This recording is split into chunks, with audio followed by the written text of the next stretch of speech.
ఒక 4-5 రోజుల నుంచి నూజివేడు బ్రాండ్ని చెడగొడుతున్నారు. నూజివేడు అభివృద్ధి కుంటుపడుతుంది, నూజివేడులో అభివృద్ధి జరగట్లేదని వైఎస్ఆర్సీపీ నాయకులు కొంతమంది చెప్పడం జరిగింది. దాన్ని నేను పూర్తిగా ఖండిస్తున్నాను. ముఖ్యంగా ముసునూరు మండలం గురించి మాట్లాడుకుంటే నేను ముసునూరు మండల అధ్యక్షుడిగా ఉన్నాను కాబట్టి ముసునూరు మండలంలో ఇదే 19 to 24 ఒక ప్రముఖ లీడర్ గ్రామంలో నిత్యం పేకాట నిత్యం జరిగింది. అది మీడియా మిత్రులకు కూడా తెలుసు. చాలామంది మీడియా మిత్రులు వెళ్ళి చాలామంది అక్కడ చాలాసార్లు షూట్ చేసి జరిగింది. లేకపోతే అక్కడ నాయకులకి తెలుసు, అందరికీ తెలుసు. కానీ అది ప్రతాపప్పారావు గారికి ఏనాడు అంటకట్ల మేము. ఎందుకంటే లోకల్లో జరిగే విషయాలు లోకల్ వరకే చేస్తారు. అది ఒక నాయకుడికి వేసి దానికి వాటా ప్రతాపరావు గారికో ప్రతాపరావు గారి అబ్బాయికో ఉందని ఏనాడు ఏ నాయకులు మేము చెప్పలేదు. ఎందుకంటే అది తప్పు కాదు కాబట్టి. ఎందుకంటే మాట్లాడేటప్పుడు సంస్కారం ఉండాలి. ఒక తప్పు జరిగింది అన్నప్పుడు ఆ తప్పు ఎందుకు జరుగుతుంది? మా గవర్నమెంట్లో ఉండగా ఒక రైట్ జరిగింది అంటే అర్థం ఏంటి? దానికి అనుకూలంగా లేవని అర్థం. అనుకూలంగా ఉంటే 2 రోజులు అది చెప్తారు, దాన్ని మూసేయమని చెప్పి ఆపేస్తారు కదా. కానీ మాకు అనుగుణంగా లేదు కాబట్టి ఆడికి లేదు కోర్టు ఆర్డర్ అన్నారు.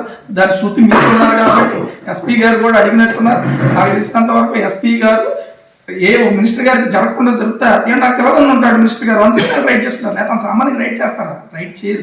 అందుకని నేను చెప్పేదాన్ని దీన్ని తీవ్రంగా ఖండిస్తాం. ముందు అభివృద్ధికి తీసుకుంటాం. ఈ సంవత్సరంన్నర కాలంలో ముసునూరుకి ఎన్ఆర్జీఎస్ ద్వారా 18 కోట్ల రూపాయలు ఇవ్వడం జరిగింది. ఆర్ఎంబి ద్వారా 13.5 అంటే 13,50 లక్షల నిధుల్ని మంజూరు చేయడం జరిగింది. అలాగే జలజీవన్ మిషన్ ద్వారా 4,50 లక్షలు జలజీవన్ మిషన్ ద్వారా అందించడం జరిగింది. సిఎంఆర్ఎఫ్ 2,08 లక్షలు సిఎంఆర్ఎఫ్ అందించడం జరిగింది. అలాగే ఇంకా చిన్నగా జడ్పీ, అట్లాగే మన గ్రామీణానికి సంబంధించి జడ్పీ నిధుల నుంచి 1,50 లక్షలు కూడా శాంక్షన్ చేయడమైంది. ఇంత అభివృద్ధి జరుగుతుందా కూడా మేము ఇప్పటికి సవాల్ నేను సిద్ధం. ఈ సంవత్సరంన్నర వాళ్ళు 5 సంవత్సరాలు దాన్ని మేము సంవత్సరంన్నరలో నిరూపించుకుంటా సిద్ధంగా ఉన్నాం. ఇవాళ ఇంత అభివృద్ధి నేను పుట్టి వెళ్ళిన తర్వాత ఈ సోషల్ ఇంజనీరింగ్ ఒక పాఠశాల దగ్గర నేను చాలా మంది నాయకుల దగ్గర పనిచేసా. కానీ ఇంత సోషల్ ఇంజనీరింగ్ అంటే కుల మత ప్రాంతాలని ఒకే రకంగా నడిపి అన్ని కులాలకు సమానత్వమైన రాజకీయ లబ్ధి పొందేటట్టు చేకూర్చిన వ్యక్తి ఎవరైనా ఉన్నారంటే అది ఏకైక వ్యక్తి పార్థసారథి గారు మాత్రమే. నేను అటు ఎవరికైనా ఈ సవాలు నేను స్వీకరిస్తాను. ఎందుకంటే ప్రతి మతాన్ని ప్రతి కులాన్ని అందరినీ సమానంగా రాజకీయం నడిపే వ్యక్తి ఎవరు ఉన్నారంటే పార్థసారథి గారు. ఇవాళ ఆయన మీద ఏదో ఆయన మంత్రిగా ఉన్నారు, ఆయన మీద కొద్ది ప్రొఫెసర్ వెళ్తే మన మీద కూడా కొంచెం ఏదో మనం హైలైట్ అయిపోదాం అనే ఆలోచన తప్ప ఏమీ లేదు. కానీ అభివృద్ధి ఖచ్చితంగా కేర్ ఆఫ్ అడ్రస్ నూజివేడికి పార్థసారథి గారు అని శిలా పథకాల మీద కూడా ఈ రాష్ట్రంలో సారథి గారు ఉన్నంతకాలం కాదు, నూజివేడు ఉన్నంతకాలం ఆయన పేరు నిలిచిపోద్దని ఈ సభాముఖంగా తెలియజేస్తున్నాం. జై హింద్. కొన్ని రోజులుగా వైఎస్ఆర్సీపీకి చెందిన నాయకులు నూజివేడు నియోజకవర్గంలో జరిగిన అభివృద్ధి, అట్లాగే ఆగిరిపల్లి మండలంలో ఈ పేకాట క్లబ్ గురించి రకరకాలుగా వ్యాఖ్యానాలు చేస్తున్నారు. ఫస్ట్ అభివృద్ధి గురించి మాట్లాడుకుందాం. నూజివేడు నియోజకవర్గంలో 2014 నుంచి 19 వరకు తీసుకున్న, అట్లాగే 2019 నుంచి 2024 వరకు తీసుకున్న, అట్లాగే 2024 నుంచి ఇప్పటి వరకు ఈ సంవత్సరాల కాలంలో జరిగిన అభివృద్ధి మీద మీరు వివిధ శాఖల నుంచి వివరాలు తెప్పించుకుని మాట్లాడితే బాగుంటుంది. ఎక్కడో దాకా వద్దు. మీరు 2024 నుంచి 2019 నుంచి 24 వరకు ఏమేమి పనులు చేశారో నియోజకవర్గంలో వివిధ మండలాల్లో టౌన్లో, అట్లాగే 2024 నుంచి ఇప్పటి వరకు మండలాల్లో కానీ టౌన్లో కానీ ఏ విధమైన అభివృద్ధి మంత్రి పార్థసారథి గారి నాయకత్వంలో ఏ విధమైన అభివృద్ధి జరిగిందో మీరు వివరాలు తెప్పించుకుని మాట్లాడటం మంచిది. ఏదో ప్రెస్ ముందు మనం ఏదో మాట్లాడదాము అనే ఉద్దేశంతో మీరు మాట్లాడినట్టు ఉంది తప్ప మీ అంతరాత్మ తెలుసు. మీ ప్రభుత్వంలో ఏమేమి పనులు జరిగినాయో, మీ కార్యకర్తలు లేకపోతే మీ పార్టీకి సంబంధించిన నాయకులు గ్రామాల్లో సగం కట్టిన సచివాలయాలు, అట్లాగే ఆ బిల్లులు రాకుండా ఎంత అవస్థలు పడ్డారో మీకు తెలుసు. ఇట్లా నూజివీడు పట్టణానికి, మరీ ముఖ్యంగా నూజివీడు పట్టణానికి సంబంధించి ఆ రోజు 2014-19 మధ్యకాలంలో అత్యంత ప్రతిష్టాత్మకంగా నిర్మాణం తలపెట్టిన టిడ్కో ఇళ్ళని 75% పనులు పూర్తయ్యి సుమారుగా 4,000 మంది లబ్ధిదారులకు మిగతా 25% పనులు పూర్తి చేసి అప్పచెప్పాల్సిన మీ ప్రభుత్వం ఆ రోజున దాన్ని పక్కన పడేసి ఎక్కడ చంద్రబాబు నాయుడు గారికి పేరు వస్తుందో అనే దాంతో దాన్ని పక్కన పడేసేసి చుట్టూ మొత్తం కూడా ఆ ప్రాంగణం మొత్తం కూడా ట్రిపులెట్ ఏదైతే టిట్కో ఇళ్ళు ఉన్న ఏరియా ఏదైతే ఉందో మొత్తం పిచ్చి మొక్కలతో నింపటం తప్ప ఏం చేశారు మీరు? అదేవిధంగా సగభాగం పూర్తయిన ఇండోర్ స్టేడియాన్ని గాలి వదిలేశారు. ఏదో మీరు చేసాం, అభివృద్ధి చేసాం. ఎప్పుడో పూర్వకాలంలో 2004లో కృష్ణా జిల్లాలో తెచ్చాం, లేకపోతే తర్వాత ట్రిపులైట్ తెచ్చాం అంటారు. ఆ ట్రిపులైట్ వల్ల ఎవరికి ఉపయోగం? ఎంతమందికి ఉద్యోగాలు? లేకపోతే ఆ ఏరియాలో మరి రియల్ ఎస్టేట్ ఏమన్నా ఆకాశానికి ఎత్తుకుపోయిందా? ఏమీ లేదు. అట్లాగే మున్సిపాలిటీకి సంబంధించి గతంలో జరిగిన అభివృద్ధి కార్యక్రమాలతో పోల్చుకుంటే ఇవాళ ఈ 2 సంవత్సరాల్లోనే గత 5 సంవత్సరాల్లో జరిగిన అభివృద్ధి పనులు జరిగినాయి. మంత్రి కొలిసిపార్సాద్ గారి నాయకత్వంలో సుమారుగా ఆర్ఎండ్బి రహదారులు కానీ అదేవిధంగా మున్సిపల్ రహదారులకు కానీ 10 కోట్ల రూపాయలతో అభివృద్ధి కార్యక్రమాలు వివిధ స్టేజ్ల్లో జరుగుతూ ఉన్నాయి. అట్లాగే సుమారుగా 3.5 కోట్ల రూపాయల వ్యయంతో ట్రిపులైట్ నుంచి వ్యర్థాలు తరలించే పైప్ లైన్ ఏదైతే ఉందో గత 5 సంవత్సరాలు మూలన పడేశారు. అదేమంటే టెండర్లు పిలిచామో ఎవరు రావట్లేదని చెప్పారు. మరి గత 4-5 నెలల క్రితమే దాన్ని 3.5 కోట్ల రూపాయలతో కంప్లీట్ చేయడం జరిగింది. దాని ద్వారా గాంధీనగర్ ఏరియా, గొడుగారిగూడెం ఏరియా, అట్లాగే స్టేషన్ తోట ఏరియాలో పలు ప్రాంతాలు ఈ ట్యూబ్లైట్ నుంచి వచ్చే వ్యర్థాలతో పడే బారి నుంచి తప్పించడం వల్ల ఆ ఏరియాల ప్రజలు హర్షం వ్యక్తం చేస్తున్నారు. అదేవిధంగా సిమెంట్ రోడ్లు, డ్రైన్లు ఇవన్నీ కూడా పనులు జరుగుతూ ఉన్నాయి. రాబోయే రోజుల్లో ఇంకా 10 కోట్ల రూపాయలు మున్సిపాలిటీకి డ్రైన్లు అట్లాగే రహదారులు రూపంలో చేర్చడానికి మంత్రిగా ప్రయత్నాలు చేస్తూ ఉన్నారు. ఇవన్నీ మీకు కనపడటం లేదా? అదేవిధంగా జంక్షన్ రోడ్లో మొన్న 18వ తారీఖున ఆర్ఎండ్బి డిపార్ట్మెంట్ నుంచి 2 కోట్ల రూపాయలతో ఎన్టీఆర్ స్టాట్యూ దగ్గర నుంచి ఇటు మొగల్ చెరువు ఈ చివరి వరకు కూడా 500 మీటర్ల సిమెంట్ రోడ్ నిర్మాణానికి టెండర్లు కూడా జరిగినాయి. అట్లాగే చెరువు కట్టంట సుమారుగా 1 కోటి రూపాయలతో ఉన్న డ్రైన్ని పెద్దది చేసి కొత్త డ్రైన్ నిర్మించడానికి కూడా మంత్రి గారు కృషి చేస్తూ ఉన్నారు. అట్లా సెంటర్ 4 వైపులా సెంటర్ డివైడర్లు అట్లాగే సెంటర్ లైటింగ్ ఇవన్నీ చేర్చడానికి ప్రయత్నాలు చేస్తూ ఉన్నారు. అట్లాగే అవుటర్ రింగ్ కూడా సాధ్యాలను బట్టి మొత్తం కూడా ఎక్కడ అవసరమైతే అక్కడ చేయడానికి ప్రయత్నం చేస్తున్నారు. ఇవన్నీ మీకు కనపడటం లేదా? అదేంటే పేకాట క్లబ్లు అంటారు. ఆ పేకాట క్లబ్కి కూటమి నాయకులకు సంబంధం ఏంటి అసలు? వాడు కోర్టులో ఎప్పుడు పర్మిషన్ తెచ్చుకున్నారంటారు. తెచ్చుకున్నాడు లేదో అక్కడ రిక్రియేషన్గా ఆడుకుంటున్నారో లేకపోతే కమర్షియల్గా ఆడుకుంటున్నారు. అవన్నీ కూడా ప్రభుత్వం దృష్టికి, పోలీసు వారి దృష్టికి వచ్చి అక్కడ రైడ్ జరగడం జరిగింది. దాన్ని ఏదో ఇక్కడ మంత్రి గారికో లేకపోతే ఇతర నాయకులకు అంటగట్టడం సమంజసం కాదు. ఒకవేళ మంత్రి గారికి సంబంధం ఉంటే ఆ రైడ్ జరిగేటప్పుడు అక్కడ ఉన్న వాళ్ళకి తెలియజేస్తారు, అక్కడ ఎవడో దొరకడు. అదేం జరగలేదు కాబట్టి మంత్రి గారికి సంబంధం ఏ విధంగా ఉంటుంది? మంత్రి గారికి కానీ ఇతర నాయకులకు కానీ ఏం లేదు. ఇవన్నీ కూడా గతంలో అనేక సందర్భాల్లో మీ ప్రభుత్వంలో ఎక్కడెక్కడ క్యాసినోల్లో లేకపోతే చెరువు గట్ల మీద పేకాట్లు ఎక్కడ జరిగినాయో అవన్నీ కూడా ఒకసారి మీరు గుర్తుంచుకుంటే మంచిది. దీన్ని ఏదో ప్రెస్లో మాట్లాడాలనే ఉద్దేశంతో ఇది మాట్లాడడం తప్ప అక్కడ ఏమీ లేదు. మీరు మాట్లాడిన దాంట్లో పస లేదు. కాబట్టి ఎక్కడైనా మీరు ఏదైనా మాట్లాడేటప్పుడు కొంచెం ఆచితూచి మాట్లాడితే బాగుంటుందని చెప్పి తెలియజేస్తాం. చేసినటువంటి విలేకరులందరికీ కూడా ధన్యవాదాలు తెలియజేస్తూ ఉన్నాం. ఒక 4-5 రోజులుగా మళ్ళీ వైఎస్ఆర్సీపీ నాయకులైనటువంటి కొంతమంది వ్యక్తులందరూ కూడా మాట్లాడుతూ ఉన్నారు నూజివీడు అభివృద్ధి మీద, లేకపోతే మొన్న జరిగినటువంటి ఆఖరిపిల్ల జరిగిన ఇన్సిడెంట్ మీద మాట్లాడుతూ ఉన్నారు. మనం నూజివీడు ప్రాంతంలో వైఎస్ఆర్సీపీ నాయకులు కానీ తెలుగుదేశం పార్టీ నాయకులు కానీ ఫస్ట్ నుంచి ఈ సంక్రాంతి ఏరియాల్లో ఏమేం చేస్తారో అందరికీ తెలిసిన విషయమే.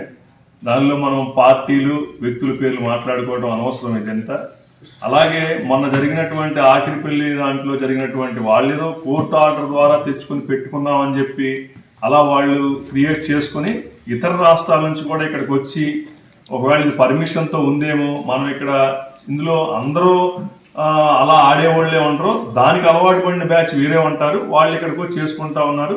దాని మీద పూర్వాపరాలు ఎస్పీ గారు చూసుకోవటం, పోలీస్ డిపార్ట్మెంట్ చూసుకోవటం ఇది కరెక్ట్ కాదు, ఇది కరెక్ట్గా లేదు, వేరే రకంగా జరుగుతుందని తెలుసుకుని రైడ్ జరిగింది. గతంలో మరి గుడివాడలో జరిగింది, అనేక చోట్ల జరిగిన రైడ్స్. అప్పుడు ఎవరో వాళ్ళ నాయకులు తెలిసి జరగటం కాదు అది. ఒకవేళ మినిస్టర్ గారికి తెలిసి ఉంటే అక్కడ అలాంటి రైడ్ జరిగే పరిస్థితి కాదు. 240 మంది అరెస్ట్ అయ్యి వాళ్ళని 1 డే ఏదో ప్యాకాట్లో అరెస్ట్ చేసి కూడా ఒక రోజంతా ఉంచి కోర్టుకు సబ్మిట్ చేసి పూర్తి స్థాయిలో దాన్ని ఖచ్చితంగా చేసిన డిపార్ట్మెంట్ చేసింది పోలీస్ డిపార్ట్మెంట్. వాళ్ళని అభినందిస్తూ ఉన్నాం, అంతా ఖచ్చితంగా జరిగింది. మరి ఇలాంటివి ఎక్కడన్నా ఇలాంటి వాళ్ళు ఉంటారు స్టేట్లో, ఎక్కడైనా వాళ్ళకి ఆపర్చునిటీ వస్తే వెళ్ళి అక్కడ ఏదో పాయింట్స్ కొనుక్కొని చేసి అలాంటి నడుపుతూ ఉంటారు, ఇలాంటివి జరుగుతూ ఉంటాయి. దానికి తప్పని తేలితే పోలీస్ కానీ ప్రభుత్వం కానీ దాని మీద యాక్షన్ తీసుకుంటుంది. అలాగే అభివృద్ధి మీద కూడా మాట్లాడుతూ ఉన్నాం. మనందరికీ తెలిసిందే, వైఎస్ఆర్ కాంగ్రెస్ పార్టీలో ఉన్న నాయకులు కూడా అందరికీ తెలుసు అన్నీ కూడా. మరి గతంలో రాజశేఖర రెడ్డి గారు వాళ్ళు ఉన్నప్పుడు నూజివీడికి ఏమొచ్చినాయి, ఆ తర్వాత 2014 తర్వాత నుంచి నూజివీడి అభివృద్ధిలో ఎవరి పాత్ర ఏంటనేది అందరికీ తెలిసిన విషయమే. మరి ఏదైనా విడిపోయిన రాష్ట్రంలో ఆ తర్వాత ఫండ్స్ రేజ్ చేసి రావటం అనేది ఒక ఎమ్మెల్యేగా ఉన్నా కానీ తేలని పరిస్థితులు ఉన్నాయి, రాలేదు. మరి 14 నుంచి 19 వరకు కూడా పూర్తిగా మనం 14 ఫైనాన్స్ అంటే ఏదో కేంద్ర ప్రభుత్వ నిధులు వాటి మీద ఆధారపడడం, అవి వస్తేనే పనులు చేసాం. అలాగే 19 నుంచి 24 వరకు కూడా మరి జగన్మోహన్ రెడ్డి గారు ఇక్కడికి వచ్చి లాస్ట్ మూమెంట్లో ఆయన ఇటువంటి పరిస్థితి ఉందని చెప్పి 16 కోట్లు రిలీజ్ అయినా అది మనం ఇక్కడ పని చేయించుకున్న నూజివీడు మున్సిపాలిటీలో ఆ యొక్క ఫండ్స్ వినియోగించుకోలేని పరిస్థితి వచ్చింది, అవి మనకి జరగలేదు. ఆ తర్వాత 2024లో గవర్నమెంట్ మారిన తర్వాత మళ్ళీ పార్థసారథి గారు మినిస్టర్ అవడం జరిగింది. మినిస్టర్ అయిన తర్వాత మనం చూస్తూ ఉన్నాం, ఇప్పుడు జనరల్గా మనకి 14 ఫైనాన్స్ 15 ఫైనాన్స్ నిధులు లేకుండా వేరే తీసుకురావడం చాలా కష్టం. అలాంటి పరిస్థితుల్లో కూడా మరి మొన్న సిఆర్డిఏ నిధుల ద్వారా 5 కోట్ల రూపాయలు తీసుకొచ్చి 32 వార్డుల్లో ఇచ్చి, దీనికి పార్టీతో సంబంధం లేకుండా మనం చేసాం. 32 వార్డుల్లో కూడా ప్రతి వార్డులో ఏదో వర్క్ మనం చేయాలి, అక్కడ ప్రజల్ని సంతృప్తిపరచాలనే ఉద్దేశంతో చేయడం జరిగింది. అలాగే నూజివీడు ఇంకా మనం ఆగిపోయినటువంటి ఇటు ఇండోర్ స్టేడియం కానీ ఇలాగ అన్ని విషయాల్లో కూడా మరి పార్థసారథి గారు దృష్టి పెట్టి అన్నిటి మీద కూడా ముందుకు తీసుకెళ్తా ఉన్నాం. అలానే మళ్ళీ ఇంకొక 7 కోట్ల రూపాయల నిధులు తీసుకొచ్చి మళ్ళీ 32 వార్డుల్లో మళ్ళీ ఖర్చు పెట్టడం. అలానే టౌన్ని వేరే విధంగా అంటే ఇప్పుడున్న మున్సిపాలిటీ ఉన్న కంజంక్షన్ని మార్చి కొంచెం ఫ్రీక్వెన్సీ పబ్లిక్కి కన్వీనియంట్గా ఉండే విధంగా, ట్రాఫిక్ ఇబ్బంది లేకుండా ఉండే విధంగా చేయడానికి అనేక రకాల ప్రయత్నం చేస్తూనే ఉన్నాం. అందులో మనందరం కూడా భాగమే ఉన్నాం, దయచేసి గుర్తుపెట్టుకోవాలి. అలాగే మరి అలాగే మనం మాట్లాడుతూ ఉన్నాం ఈ త్రిబుల్ ఐటీలో వైఎస్ఆర్ కాంగ్రెస్ పార్టీ నాయకులను అయితే నేను ఖచ్చితంగా అడుగుతున్నా, మన ద్వారా ఎంతమంది ఈ త్రిబుల్ ఐటీలో పనిచేస్తున్నారు? నాయకుల ద్వారా ఇప్పుడు తీసుకొచ్చిన ప్రతాప్ గారు మనం చెప్తా ఉన్నాం, మనం ఎంతమంది నాయకులు సంబంధించిన లీడర్ల భార్యలు వాళ్ళు కాకుండా నిజంగా కార్యకర్తలు ఎంతమంది పనిచేస్తూ ఉన్నారు? ఏదో ఒక ఊరు 2 ఊర్లు తీసేయండి పంచాయతీలు, మరి 30 ఇక్కడ ఎన్ని పంచాయతీలు ఉన్నాయి, ఎన్ని వార్డులు ఉన్నాయి, ఎంతమంది ఇవన్నీ మనందరికీ తెలుసు. బయటికి మాట్లాడుకోవడానికి ఏంటంటే మనం మాట్లాడలేని పరిస్థితి ఇవన్నీ కూడా. ఎంతమందికి ఎవరికి ఇచ్చారు, ఎవరి ద్వారా చేస్తున్నారు, ఎవరో ఒకళ్ళ దగ్గర లెటర్ తీసుకున్నామంటాం, లేకపోతే వెళ్ళిపోయి లెటర్ ఇచ్చేస్తారు, 10-15 మందికి అపాయింట్మెంట్ ఇస్తారు. అదేంటి సార్ 15-20 మందికి అపాయింట్మెంట్ ఇచ్చారు, మరి మా ద్వారా మా కార్యకర్తలు కానీ మరి 25 సంవత్సరాలు 30 సంవత్సరాలు మీరు ఇండిపెండెంట్గా పోటీ చేసినప్పటి నుంచి చేస్తున్నటువంటి కార్యకర్తలు వాళ్ళందరికీ ఏ ఉద్యోగాలు? అలా అని చెప్పి మీరు ఉద్యోగాలు క్రియేట్ చేసి చేస్తారంత పెద్ద నాయకుడు అనట్లేదు, కానీ మనం కనీసం చేయాలి కదా మరి అనేది మా అభ్యర్థన ఉండాలి కదా అని. అలానే ఈ ప్యాకాట్లు, కోడి పందాలు నిజంగా అన్ఈవెన్గా కానీ గవర్నమెంట్ పర్మిషన్ లేకుండా జరిగితే దాన్ని అందరం ఖండించాలి. దానిలో ఎటువంటిది లేదు. మొన్న కూడా ఖచ్చితంగా జరిగింది.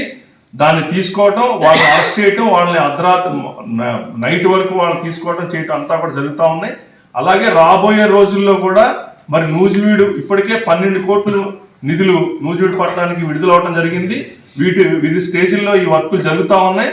మరి పూర్తి స్థాయిలో పార్థసారథి గారి ఆధ్వర్యంలో నూజివీడుని డెవలప్ చేయడానికి అందరం కృషి చేద్దాం. మీరు మళ్ళీ వచ్చి అడిగినా కానీ, వైఎస్ఆర్ కాంగ్రెస్ పార్టీ నాయకులు అడిగారని చెప్పినా కానీ ఆ వార్డులో కూడా మా నిధులు కేటాయించిందని చెప్పి ఆయన అంటున్నారు. దాన్ని మేము అందరం కలిసి స్వాగతించాం.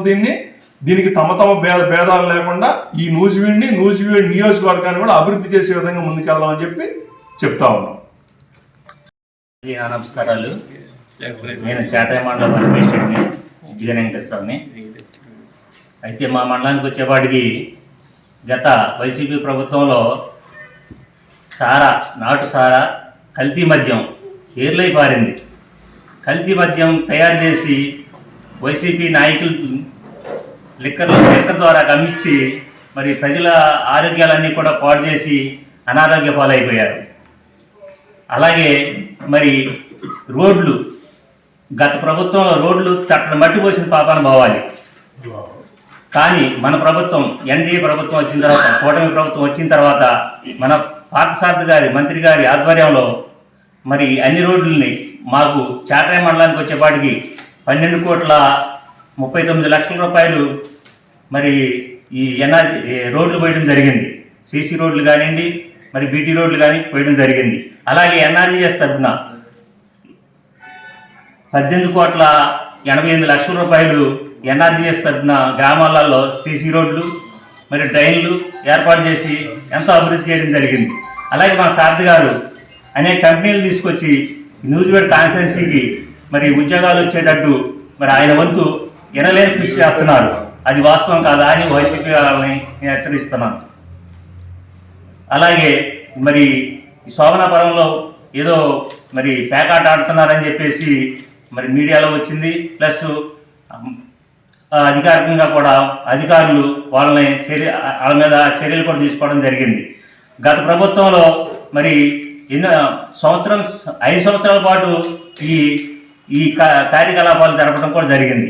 కానీ ఈ ఎన్డీఏ ప్రభుత్వం వచ్చిన తర్వాత వాళ్ళ మీద చర్యలు తీసుకొని అధికారికంగా జరిగే క్లబ్కి లైసెన్స్ ఉంది, అధికారికంగా ఆడుతున్నారన్న దానికి కూడా లోబడి అధికారాన్ని ధిక్కరించి అక్కడ కార్యకలాపాలు నడుపుతున్నారని తెలిసి మరి అధికారులందరూ కూడా, పోలీసు అధికారులు దాని మీద రైడ్ చేసి చేయడం జరిగింది.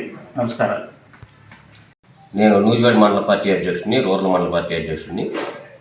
ఇప్పుడు నిన్న వైఎస్ఆర్సీపీ నాయకులు ప్రెస్ మీట్ పెట్టి ఏదో రకరకాలుగా సారు అభివృద్ధిని వెనక్కి తీసుకెళ్ళి లేనిపోయి ముందుకు తీసుకొస్తాకి వాళ్ళు ఒక కంకణం కట్టుకుని ప్రయాణం చేస్తున్నట్టు కనపడింది మాకైతే. ఏదో పేకాట అని ఆగిరిపల్లి మండలంలో జరుగుతుంది, క్లబ్ జరుగుతుంది, అది అధికారులు చూసుకుంటారు. దానికి పోలీసు వాళ్ళు వాళ్ళ పని వాళ్ళు చేసుకుంటూ వెళ్తున్నారు. అక్కడ సరే వాళ్ళు దీన్ని వెనక తీసుకెళ్తారు. కానీ అది అభివృద్ధి అనేది ఆపుదానికి వాళ్ళు ఇలా ముందుకు నడుపుతున్నారని మేము అనుకుంటున్నాం. నేను నా వరకు నా నూజివీడు రూరల్ మండలంలో పార్థసారథి గారు ఇక్కడ ఎమ్మెల్యే అయ్యి మంత్రి అయిన కాడి నుంచి 42,39,00,000 సంక్షేమ పథకాలు కాకుండా, సీఎంఆర్ అభివృద్ధి కాకుండా రిలీజ్ చేశారు. అలాగే ఎన్ఆర్జీఎస్ 8 కోట్లు, ఆర్డబ్ల్యూఎస్ నుంచి 7 కోట్లు, ఆర్ఎన్బి నుంచి 8 కోట్లు, ఆర్డబ్ల్యూఎస్ నుంచి 7 కోట్లు, జిల్లా పరిషత్ నుంచి 1,50,00,000, మండలం గ్రాంట్ నుంచి 2 కోట్లు, అలాగే 2 పంచాయతీ ఆఫీసులకు 70 లక్షలు, పిఎంజేవై ప్రధానమంత్రి కేంద్రంలో కూడా ఏ నిధులు ఎలా తీసుకురావాలన్న దాని మీద కూడా ఆయన ఒక అవగాహనతో 3 గ్రామ పంచాయతీలకి 60 లక్షల గ్రాంట్ తీసుకోవడం జరిగింది. అలాగే సర్వశిక్ష అభిమాన్ కింద స్కూళ్ళు బాగు చేస్తాకి 1,25,00,000 ఇచ్చాం.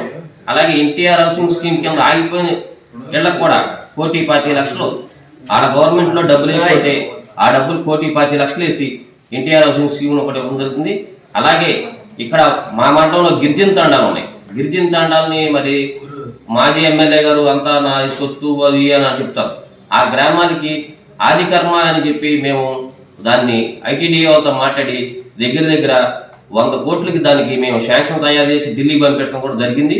అదంతా మంత్రి గారి సారథ్యంలో అభివృద్ధి అనేది అలా ముందుకు నడుచుకుంటూ వెళ్తుంటే వీళ్ళు కలబోలి కౌరులు చెప్పి ఏదో అభివృద్ధిని వెనక దోసేసేసి ఏయో కోడి పందాలు, పేకాట అని, మైనింగ్ అని ఇలాంటి రోమ వ్యాపారాలు చేసి అభివృద్ధిని వెనక దోస్తున్నారు. ఇప్పుడు మీ అధికారంలో ఉండగా గ్రామ పంచాయతీలకి 15 ఫైనాన్స్ వచ్చింది. 3 సంవత్సరాలు ఒక 15 ఫైనాన్స్ ఒక గ్రామ పంచాయతీ కూడా. నేను 13 గ్రామ పంచాయతీలో ఒక వార్డు నెంబర్ని, పంచాయతీ వార్డు నెంబర్ని, ఒక 15 ఫైనాన్స్లో ₹1 రాలా. ఇప్పుడు మేము ఈ సంవత్సరంలో 15 ఫైనాన్స్ చేయించడం జరిగింది. పంచాయతీ సర్పంచుల చేత వైసీపీ సర్పంచ్లు అధికారంలో ఉన్న ఆడ చేతే పనులు చేపించి పంచాయతీలు కూడా మేము అభివృద్ధిలో తీసుకెళ్తున్నాం. అవి ఇలా జరిగింది, ఇలా వస్తున్నాయని అవి చెప్పకుండా గ్రామ పంచాయతీ నిర్వీర్యం అయిపోయిన గ్రామ పంచాయతీని ముందుకు తీసుకెళ్తున్నారు. ఇప్పుడు ఈ సంవత్సరం నుంచి అవి చెప్పకుండా ఎక్కడో ఏ జరుగుతున్నాయి అని కళ్ళబుల్లి కౌరులు చెప్పి అది కరెక్ట్ కాదు. దాన్ని మేము పూర్తిగా ఖండిస్తున్నాను. మిత్రులందరికీ నా హృదయపూర్వక నమస్కారాలు. నా పేరు నక్కనబోయిన వేణు, ఆగిరిపల్లి మండల తెలుగుదేశం పార్టీ అధ్యక్షుడండి. ఇప్పుడు గత 4-5 రోజులుగా వైసీపీ నాయకులు mango bay of resorts club గురించి కానీ మైనింగ్ గురించి కానీ మాట్లాడుతున్నారు. మొదటగా ఈ మ్యాంగో బే ఆఫ్ రిసార్ట్స్ అనేది 2013లో ప్రతాప్ గారు ఎమ్మెల్యేగా ఉన్నప్పుడు స్టార్ట్ చేశారు. ఆ స్టార్ట్ చేసినప్పుడు కూడా దాని నిర్వాహకులు వైసీపీ వాళ్ళే. రెండోది ఏంటంటే ఇప్పుడు ఈ 2-3 నెలల నుంచి జరిగే విషయంలో కూడా ఈ నిర్వాహకులు కూడా వైసీపీ వాళ్ళు. వైసీపీ వాళ్ళు అనేది మనం నోటి మాటలతో చెప్పటం కాదు. అక్కడ ఉన్న సీసీటీవీ కెమెరాలన్నీ మీరు పరిశీలిస్తే అక్కడ వైసీపీ వాళ్ళు నిర్వహించేది లేదనేది మీకు అర్థమైంది. అది మనం నోటి మాటలతో చెప్పడం కాదు. వాళ్ళు ఏం చెప్పారు, మేము హైకోర్టు నుంచి ఆర్డర్ తెచ్చుకున్నాం, ఆర్డర్ ప్రకారం నడుపుతున్నాం అని చెప్పి వాళ్ళు ఒక బ్యానర్ కట్టారు బయట, హైకోర్టు ఆర్డర్. ఆ బ్యానర్ కట్టి ఒక 2 లాయర్లను పెట్టుకుని పోలీసులను కూడా లోనకి రానివెళ్ళారు. చాలా రోజులు పోలీసు అందరూ బయట తిరగటం వెళ్ళటం అది జరిగింది. ఎస్పీ గారు కూడా దీని మీద చాలా సీరియస్గా ఉండి దీన్ని ఎట్లా క్లోజ్ చేయాలనే ఉద్దేశం వాళ్ళు కోర్టుకు వెళ్ళటం ఇవన్నీ జరిగినాయి. ఇందులో మంత్రి గారి ప్రమేయం ఉంటే పోలీసులు వెళ్ళి రైడ్ చేయరనేది అందరికీ తెలిసిన విషయమే. ఇప్పుడు ఇక్కడ రైడ్ చేసిన పోలీసులు కూడా మా నియోజకవర్గంలో ఉన్న 4 పోలీస్ స్టేషన్ల ఎస్ఐలు, సిఐలు, డిఎస్పీలు వెళ్ళి రైడ్ చేశారు. అందులో మంత్రి గారికే కనుక ప్రమేయం ఉన్నట్లయితే వీళ్ళందరూ రైడ్ చేయడానికి వెళ్ళరనేది మీరందరూ అర్థం చేసుకోవాలని నేను మనవి చేస్తున్నాను. మరొకటి గ్రావెల్ విషయం, గ్రావెల్ గురించి మాట్లాడుతున్నారు, అక్రమ మైనింగ్ జరుగుతుంది అనే విషయం. కానీ అక్రమ మైనింగ్ అనేది ఎక్కడా జరగట్లేదు. గ్రామాల్లో ఇల్లు కట్టుకోవడానికి రైతులు కానీ ఇల్లు కట్టుకునే వాళ్ళు కానీ వాళ్ళకు అవసరమైన మట్టిని ఏఎంఆర్ వాళ్ళ బిల్లులు తీసుకుని ఇంటికి మాత్రమే వాడుతున్నారు తప్ప అక్రమంగా మైనింగ్ అనేది ఎక్కడా జరగట్లా. మీ నాయకుడైన ప్రతాప్ అప్పారావు గారు తోటపల్లి గ్రామం ఆర్ఎస్ నెంబర్ 2/1లో ఆయన అక్రమంగా మైనింగ్ జరిపాడు. దానికి ఉదాహరణ ఏంటంటే ఒక దళితుడైన కోలవంటి బాబురావు అనే ఆయన్ని బెనామీగా పెట్టి ఆయన ద్వారా అక్రమ మైనింగ్ జరిగితే మైనింగ్ డిపార్ట్మెంట్ అంతా వచ్చి తోటపల్లి 2/1 అనే సర్వే నెంబర్లోకి వెళ్ళి అంతా ఎంక్వైరీ చేసి 3,10,00,000 రూపాయలు ఫైన్ వేశారు ఆ దళితుడికి. వేస్తే ఆ ఫైన్ కూడా ఆయన కట్టలేకపోతే మళ్ళీ కోర్టు ఉన్న ఆస్తులు జప్తు చేయమని ఇచ్చింది. ఆస్తులు జప్తు చేయడానికి అదేమీ లేదు కదా, బెనామీ ఈయన అనేది అందరికీ తెలుసు. అది నేను నోటి మాటలు చెప్పడం కాదు, లోతుగా వెళ్ళి ఆ తోటపల్లి గ్రామంలో ఎవరు ఎంక్వైరీ చేసినా ఈ మైనింగ్ అనేది ఎవరు చేశారనేది చెప్తారు. ఆ విధంగా ఇక్కడ మా మంత్రి గారు అటువంటి విధంగా బెనామీ లావాదేవీలు చేయటం కానీ అట్లా మైనింగ్ చేయటం కానీ ఎక్కడా లేదు. మీరేంటంటే ప్రతిపక్షంలో ఉన్నారు, ఏమీ మాట్లాడకుండా ఉంటే బాగోదు అనే ఉద్దేశంతో మీడియా ముందుకు వచ్చి అక్రమ మైనింగ్ జోదాలని ఇటువంటి మాటలు వాడుతున్నారు. రెండో పాయింట్, అభివృద్ధి గురించి మాట్లాడుతున్నారు. అభివృద్ధి గురించి మాట్లాడేటప్పుడు మీరు ఎంతసేపు కృష్ణా జలాలు కానీ IIIT అనే సబ్జెక్ట్ మాట్లాడుతున్నారు, అభివృద్ధి అనే కాన్సెప్ట్. కానీ కృష్ణా జలాల విషయంలో కానీ IIIT సబ్జెక్ట్లో కానీ మన మాజీ మంత్రి పాలెడుగు వెంకట్రావు గారు ఉన్నప్పుడు ఆ అన్నిటినీ రావటం కోసం కృషి చేశారు. మీరు ఎమ్మెల్యేగా ఉన్నప్పుడు వాటికి మీరు శంకుస్థాపన చేయడం జరిగింది.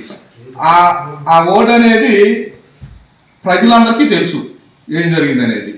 రెండో పాయింట్, మన మంత్రి గారు పార్థసారథి గారు ఇక్కడికి వచ్చిన తర్వాత మా ఆగిరిపల్లి మండలానికి 50 కోట్ల రూపాయలు నిధులు ఇవ్వడం జరిగింది.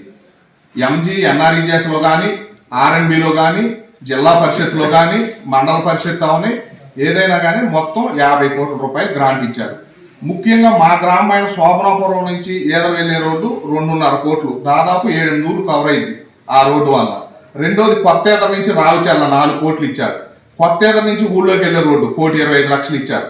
అదేవిధంగా మా విలేజ్ నుంచి రాజవరం గొల్లగూడు అని ఉంది, దానికి 1,90,00,000 ఇచ్చారు. అదేవిధంగా సబ్బూరు, కల్టూరు టు సబ్బూరు, ఇవన్నీ దాదాపు దశాబ్ద కాలంగా రోడ్లు లేని గ్రామాలు ఇవన్నిటికీ రోడ్లు ఇవ్వడం జరిగింది ఫండ్స్. అదేవిధంగా లక్ష్మీ నరసింహస్వామి టెంపుల్ ఆగిరిపల్లి, మరి దాన్ని ఒక ప్రసిద్ధ పుణ్యక్షేత్రాన్ని దాదాపు 6 కోట్ల రూపాయలు ఫండ్ ఇవ్వడం జరిగింది. కొండపైకి ఘాట్ రోడ్డుకి 3 కోట్లు, వివిధ రకాల కొండపైన ఉన్న టెంపుల్స్ అభివృద్ధికి 3 కోట్లు, మొత్తం 6 కోట్ల రూపాయలు కొండపైన అభివృద్ధికి మన మంత్రి గారు కేటాయించడం జరిగింది.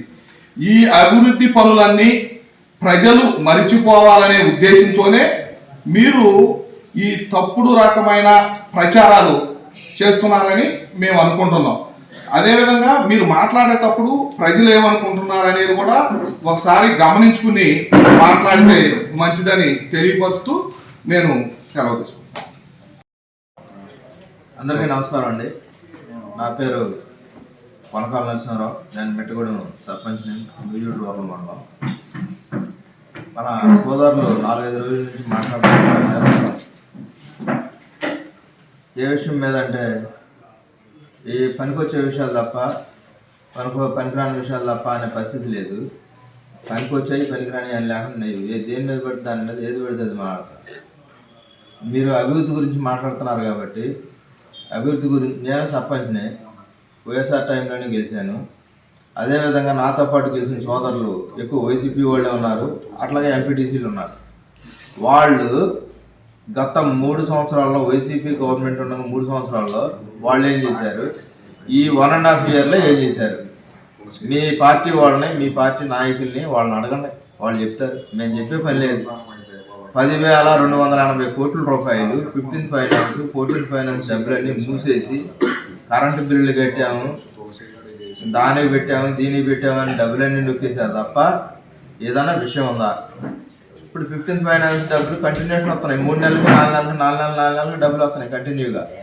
ఈ మధ్య ఈ 2-3 రోజుల్లో కూడా మళ్ళీ పడే అవకాశం ఉంది. దాన్ని అవన్నీ గమనించకుండా మేమేదో చేసామంటే మీరు అలా చెప్పండి. మీరు ఓడిపోవడానికి ముఖ్య కారణమే పంచాయతీ సర్పంచులు, ఎంపీటీసీలు. ఎందుకనంటే పంచాయతీ సర్పంచులు కానీ ఎంపీటీసీలు కానీ మేము ఇది చేసాము, మా పార్టీ ద్వారా ఇది జరిగింది అని ప్రజల్లోకి వెళ్ళి చెప్పుకోలేని పరిస్థితి ఉంది. చెప్పుకోలేని పరిస్థితి ఉన్నప్పుడు వాళ్ళు ఇంట్లో పడుకున్నారు, జనాలు మా ఓట్లు వేశారు. మీరు చేసుకున్నదే మీ నెత్తిన మీరే పోసుకున్నారు దుమ్ము, ఎవరు పోయిలా. దాన్ని గవర్నమెంట్ని రకరకాలుగా ఏదో మమ్మల్ని ఏదో ఇది చేద్దాం అది చేద్దాం, మమ్మల్ని చేసేదేమో ప్రజలు చేశారు. భగవంతుడి దేవాలు గెలిచాము, ప్రజల ఆశీస్సులు ఉన్నాయి. మీకు ఏ ఆశీస్సులు లేవు, ఏమీ లేవు. మొత్తం పోలవరం అన్నారు, పోలవరాన్ని భ్రష్టు పెట్టించారు. అట్లాగే అమరావతి అన్నారు, అమరావతిలో తుప్పలు మొరిపించారు. ఆ తుప్పలన్నీ క్లీన్ చేసి మళ్ళీ మేము పెద్ద బిల్డింగ్లు కడుతున్నాం, అన్నీ అక్కడ రెడీ అవుతున్నాయి. మళ్ళీ 1.5-2 సంవత్సరాల్లో సగం బిల్డింగ్లు ఓపెన్ చేసేస్తాం. ఇప్పుడు మీరు ఎన్ని ఉద్యోగాలు తెప్పించారు? ఇప్పుడు ఇదే మినిస్టర్ గారు ఇప్పుడు 5 సార్లు 4 సార్లు జాబ్ మేళాలని పెట్టారు. అందులో 100 మందికి వచ్చినాయో 1000 మందికి వచ్చినాయో వస్తూనే ఉన్నాయి. మళ్ళీ పెడతాం మళ్ళీ 3 నెలల్లో. ఇవన్నీ నిరంతర ప్రక్రియ. ఈరోజు ఇది వచ్చింది, ఆ రోజు ఇది రాలేదని లేదు. ఏది వచ్చినా రాకపోయినా నిరంతరం ఏదో పని చేసుకుంటూ పోతూ ఉంటాం. ఇప్పుడు 98 నుంచి ఆ టైంలో వేసిన రోడ్లు ఇప్పుడు వరకు ఎవరో కనీసం తట్టడి మట్టి వేసిన వాడు లేడు, లేదా దోచుడు కందకాలు తీసిన వాడు ఎవరు లేరు. ఇప్పుడు మళ్ళీ మేము ఇవన్నీ ఇప్పుడు మా వాళ్ళు చెప్పారు కదా 40 కోట్లు ఈ మండలానికి, 50 కోట్లు ఆ మండలానికి అని. ఇవన్నీ మేము వచ్చిన తర్వాత మళ్ళీ మామూలే, మేము ఈ పని చేసాం ఆ పని చేయలేదని లేదు, ఏదో ఒకటి చేసుకుంటూ పోతూ ఉంటాం. మీరు లెక్క పెట్టుకొని రాసుకోండి చాలు. ఇవన్నీ ఏం లేకుండా ఏదో చెప్తే వింటాము, మీరు వింటే చెప్తాను, మీరు వింటే మేము వినాం, మీరు చెప్తుంటే మేము వినాం. ప్రజలు అసలు వినే పరిస్థితి అసలు లేదు. పనులు చూసుకోండి. ఊళ్ళో మీ నాయకులతోనే అడగండి, మీ నాయకుల సాక్ష్యాలే తీసుకొని మీ నాయకులతోనే ప్రయాణాలతో మాట్లాడండి, దాన్ని బట్టి మనం నడుద్దాం. మీరు ఎక్కడ కూర్చోబెడదామంటే మమ్మల్ని కూడా రమ్మనండి, మేము కూడా వస్తాం, మాట్లాడదాం. అంతేగాని లేనిపోని అన్ని పోగేసుకొని వచ్చి ఇబ్బందులు అంటే ఏదో 4 రోజులు ఏదో వ్యసనం ఉన్నోళ్ళు ఈ కాకాడని వ్యసనం ఉన్నోళ్ళు ఎవరో మా చేసుకుంటారు పోతారు. అంతేగాని ఇవన్నీ ఊళ్ళో పార్టీలకి లేకపోతే ఊళ్ళో నాయకులకి లేకపోతే మినిస్టర్ గారికి లేకపోతే గవర్నమెంట్కి అందరికి ఎవరికేం పని, ఎవరికి ఏముండదు. అట్లాగే ప్రతి సమస్యనే అభివృద్ధి మీద మా ప్రయత్నం తప్ప మీ మాటలనే మిమ్మల్ని కేర్ చేసే పరిస్థితి లేదు. ఓన్లీ అభివృద్ధి మీద మా ప్రయత్నం కానీ మా ఆలోచన కానీ మా కేరింగ్ కానీ దాని మీదే ఉంటుంది. దానికోసమే మా ప్రయత్నం. ఓకే, మీ అందరూ సహకరించినందుకు ఈ విలేకరుల సమావేశానికి వచ్చిన విలేకరుల సోదరులందరికీ